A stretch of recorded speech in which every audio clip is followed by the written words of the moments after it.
persons. Sorry, I'll start again. The supreme duty of the ruling king is to give all protection to law-abiding persons and to chastise those who stray from the ordinances of the scriptures in ordinary times, when there is no emergency. Text 17. Dharma uvacha etadvah pandaveyanam yuktamartabhayam vachaha yesham gunagunahi krishno dautya bhagavan krutaha. The personality of religion said, "These words just spoken by you befit a person of the Pandava dynasty, captivated by the devotional qualities of the Pandavas. Even Lord Krishna, the personality of Godhead, performed duties as a messenger." Text 18. Navayam klesha bijani yatah syu purusharshava purusham tam vijanimo vakya bheda vimohitaha. O greatest among human beings, it's very difficult to ascertain the particular miscreant who has caused you sufferings, because we are bewildered by all the different opinions of theoretical philosophers. Text 19. Kechit vikalpavasana ahuratmanamaatmanaha daivamanye pare karma swabhavam apare prabhum.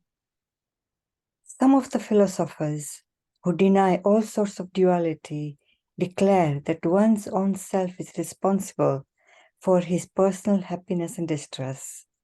Others say that superhuman powers are responsible, while yet others say that activity is responsible. And the gross materialists maintain that nature is the ultimate cause. Text 20. Apratarkyadanirdeshad iti keshvapi nishchayah atranurupam rajarshe vimbrusha swamanishaya. There are also some thinkers who believe that no one can ascertain the causes of distress by argumentation, nor know it by imagination, nor express it by words.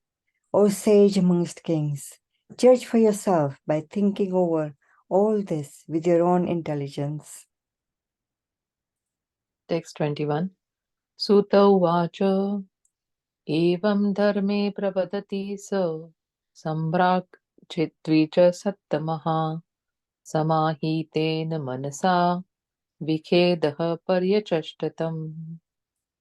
Sutta Goswami said, O best among the Brahmanas, the Emperor Parikshit, thus hearing the personality of religion speak, was fully satisfied, and without mistake or regret, he gave his reply. Text 22.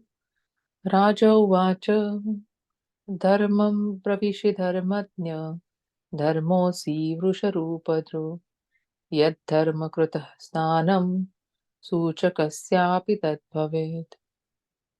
The king said, O you, who are in the form of a bull, you know the truth of religion, and you are speaking according to the principle that the destination intended for the perpetrator of irreligious acts is also intended for one who identifies the perpetrator.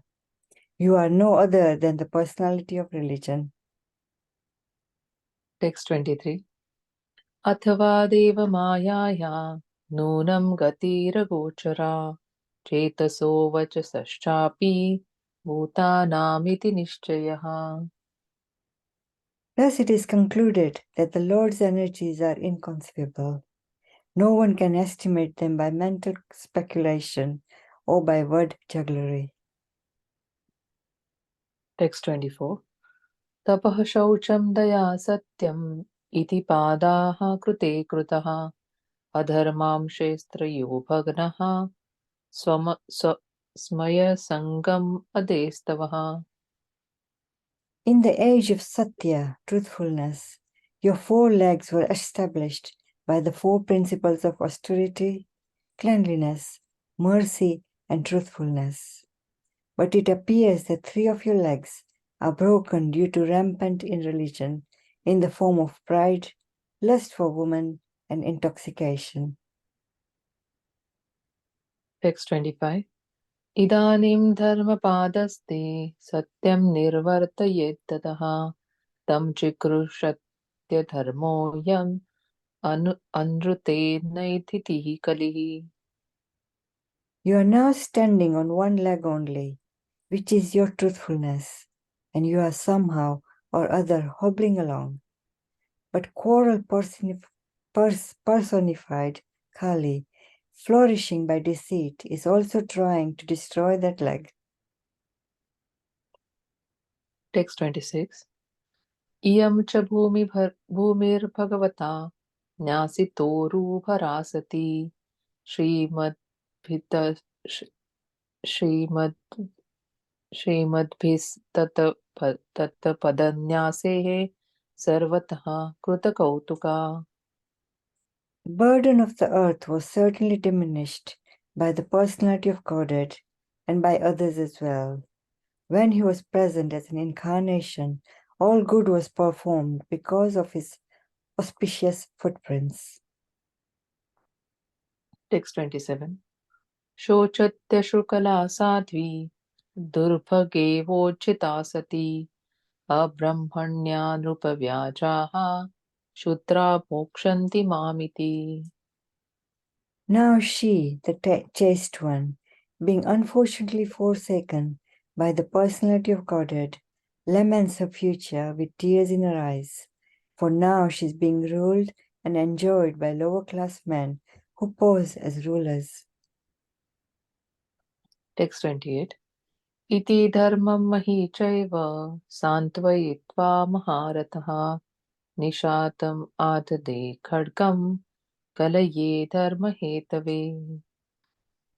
Maharaj Parikshit, who could fight 1,000 enemies single-handedly, thus specified the personality of religion and the earth. Then he took up his sharp sword to kill the personality of Kali, who is the cause of all irreligion. Text 29. Tam jigham sumabhipretya vihaya nupalanchanam tatpadamulam shirasa samagad vivala. When the personality of Kali understood that the king was willing to kill him, he at once abandoned the dress of a king and under pressure of fear, completely surrendered to him, bowing his head. Text 30. Patitam padayorviraha krupaya deenavatsalaha Sharण्यो navadishcha lokya aha chedam hasanniva. Maharaj Parikshit, who was qualified to accept surrender and worthy of being sung in history, did not kill the poor surrendered and fallen Kali, but smiled compassionately, for he was kind to the poor. Hare Krishna. Hare Krishna. Thank you so much for this opportunity and apologies if I have made any mistakes in pronunciation. Hari Bol.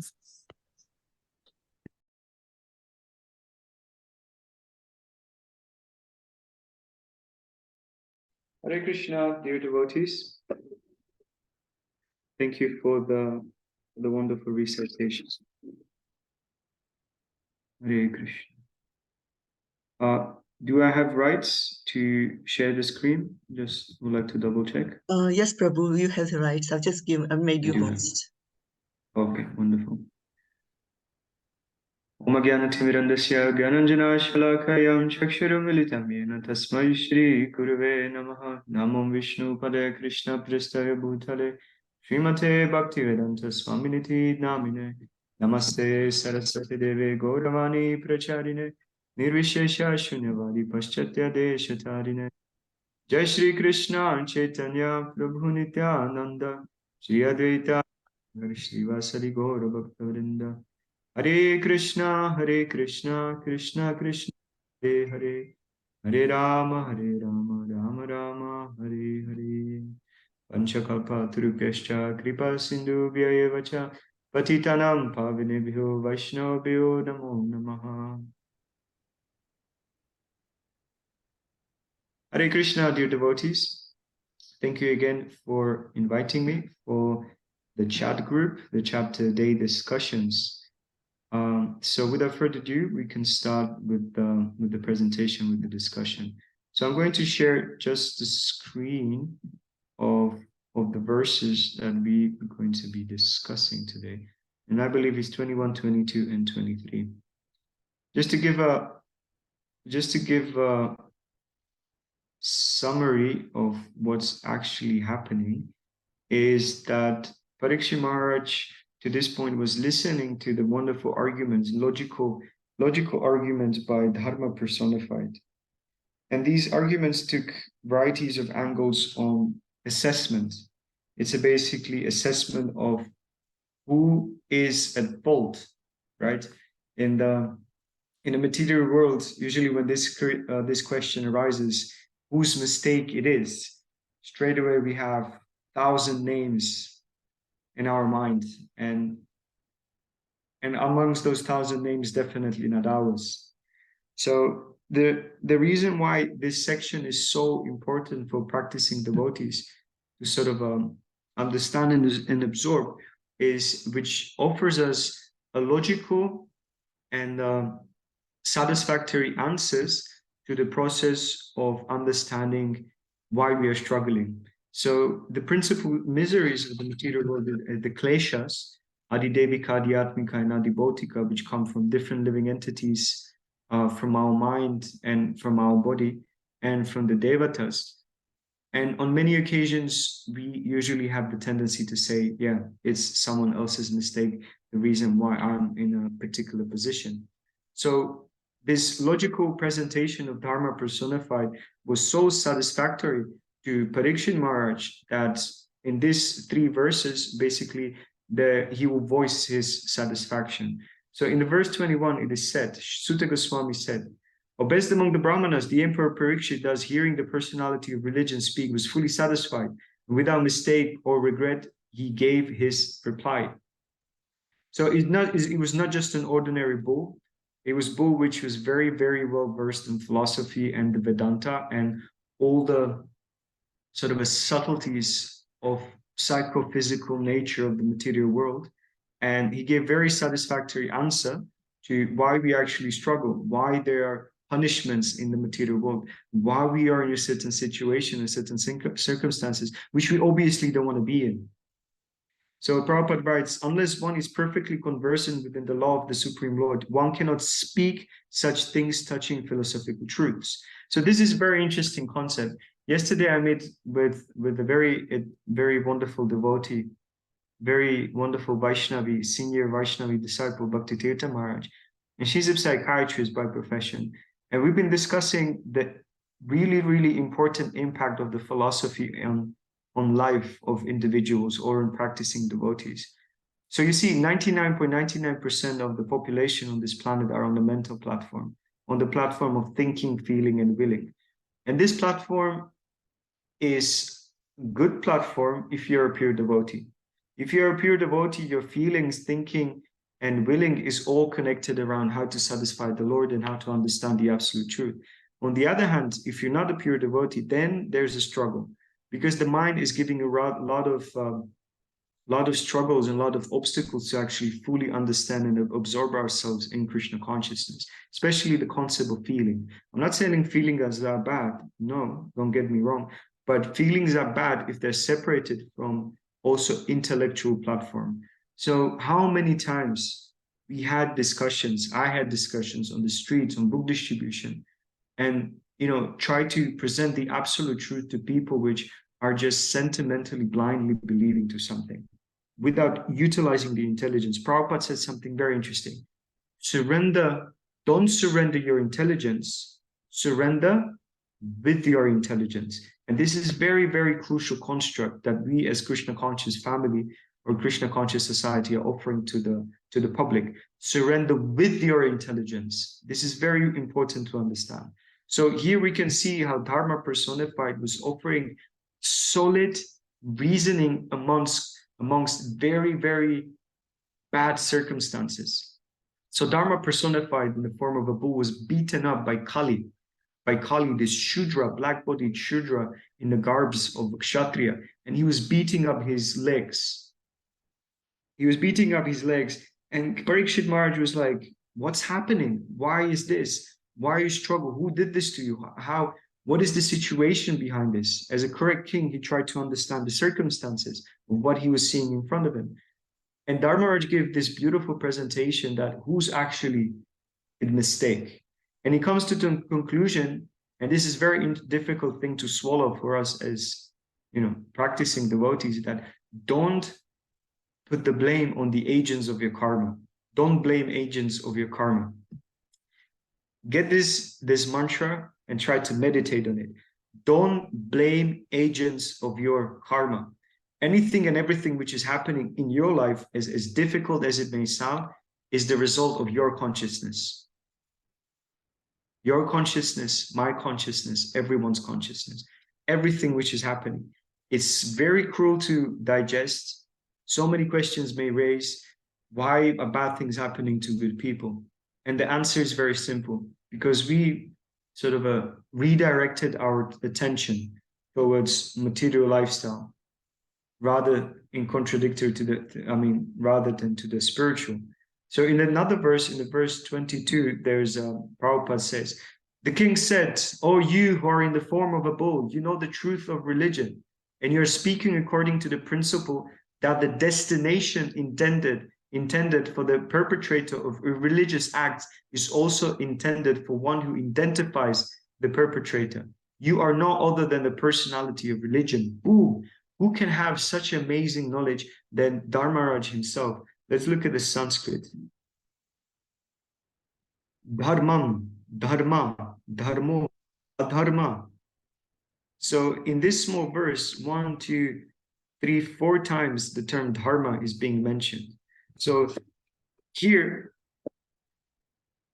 Parikshit Maharaj is saying, dharmagya, one who knows the codes of religion. You see, religion, or what Prabhupada translates as religion, actually can be also translated codes and conducts of nature. So you have 2 types of nature, right? You have Swadharma, and then you have the Sanatana Dharma. So Swadharma basically means that you understand your occupation, who you are now, the body you have, the abilities that you possess, the intellectual capacity that you have, the activities that you perform. And according to that, you ascertain it and adjust your lifestyle. And then Prabhupada says absolutely amazing things. So a devotee's conclusion is that no one is directly responsible for being a benefactor or a mischief monger without sanction of the Lord.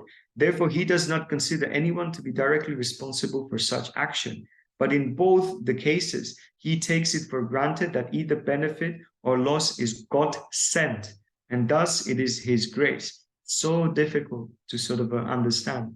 In case of benefit, no one will deny that it is God sent. But in case of loss or reverses, one becomes doubtful about how the Lord would be so unkind to his devotee and put him into great difficulty.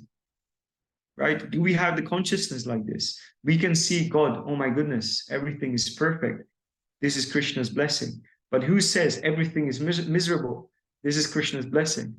So this is a difference between Kanishta Adhikaris, or immediate devotee, or beginning devotees, neophyte devotees, that they judge good and bad still to a certain angle from a material perspective.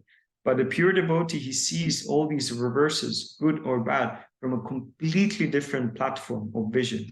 So let me tell you an interesting thing. So who says that what is happening good in your life now, 10 years down the line, could be the worst thing?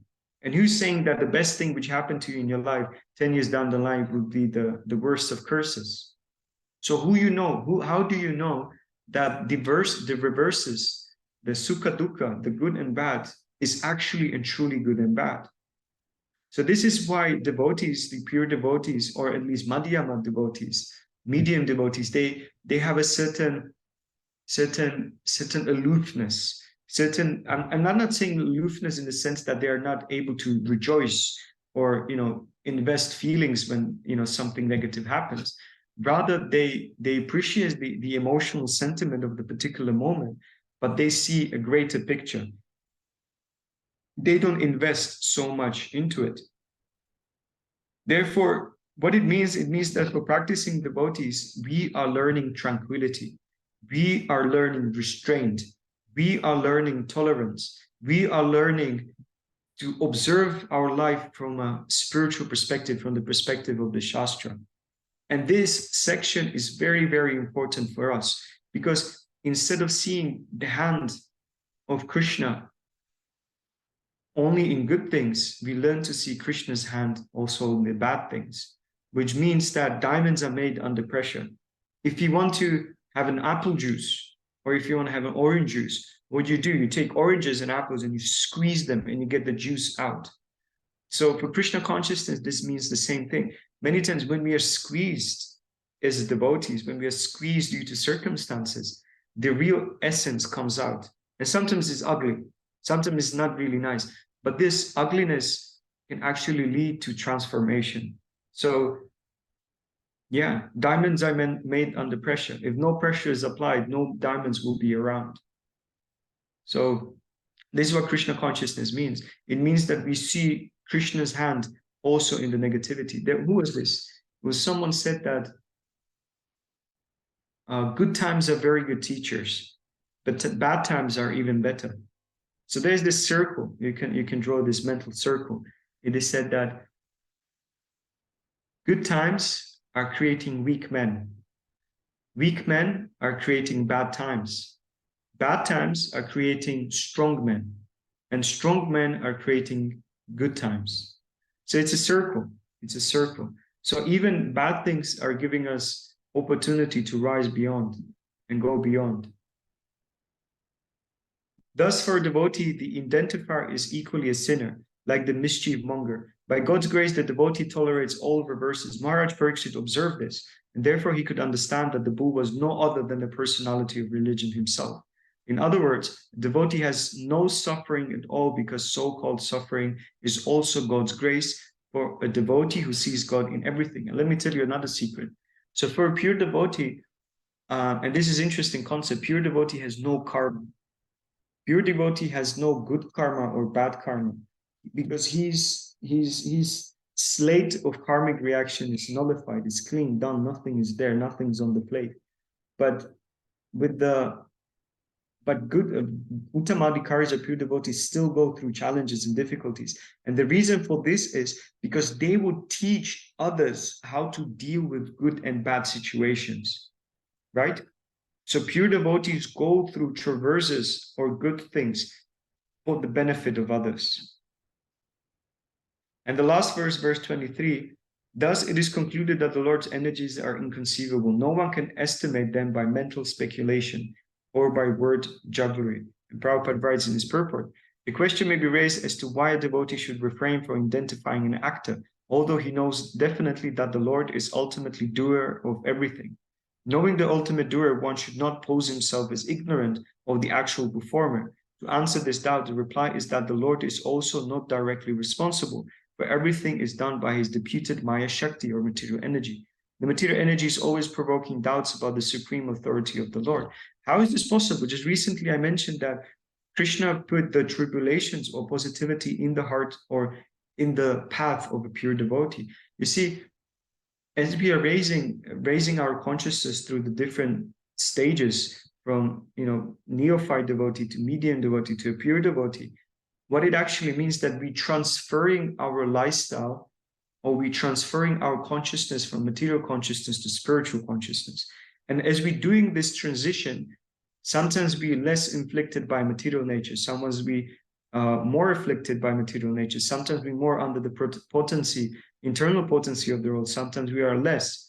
But what it says that for people which are purely karma kandis or not interested in Krishna consciousness or spiritual life in general, they're fully under the jurisdiction of Maya Shakti or material energy. Therefore, they purely receive what they have to receive, gain or loss. But for a devotee, practicing devotee, it starts shaking it up. It's slightly different. For those which are engaged in devotional service, let's say they should karmically receive great wealth, great treasures, great opulence. But Krishna withholds or withdraws this opulences if he understands that this will rather be a difficulty or an obstacle in the progress of devotional service of this particular devotee.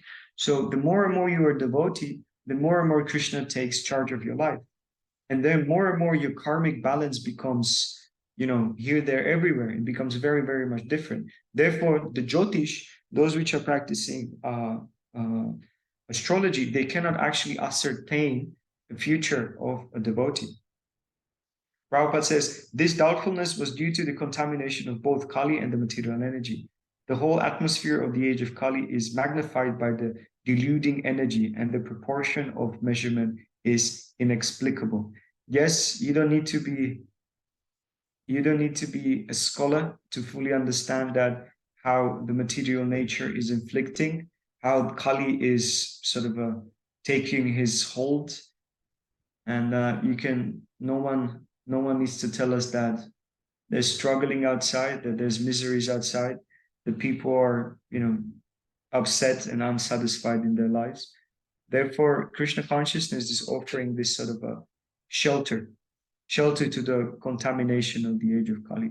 So I'll finish here. If there are any questions, points, or devotees want to share something in this connection, you guys had a very wonderful series of a lot of philosophical arguments from the bull, from the Dharma personified. And within this section, Parikshit Maharaj is intellectually digesting whatever was happening and ascertaining, and came to conclusion. The philosophy which he presented is so refined and so beautiful and so pure that you cannot be no one else than Dharma personified. And then in these 3 verses, we identified that even the one who's pointing finger that you are the perpetrator, that even that particular person is an illusion, because you haven't fully grasped the concept that ultimately Krishna is the one who gives the sanctions, and ultimately you receiving the results of your karma. So thank you. Any questions, any points, corrections, please do ask now.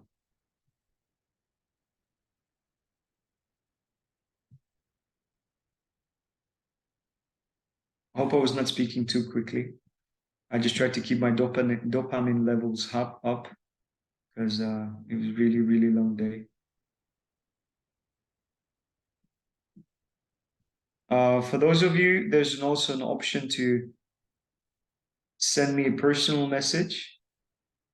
We're not going to read out your name, and you can just keep it personal. And if there are any points, we can do it as that, like that as well.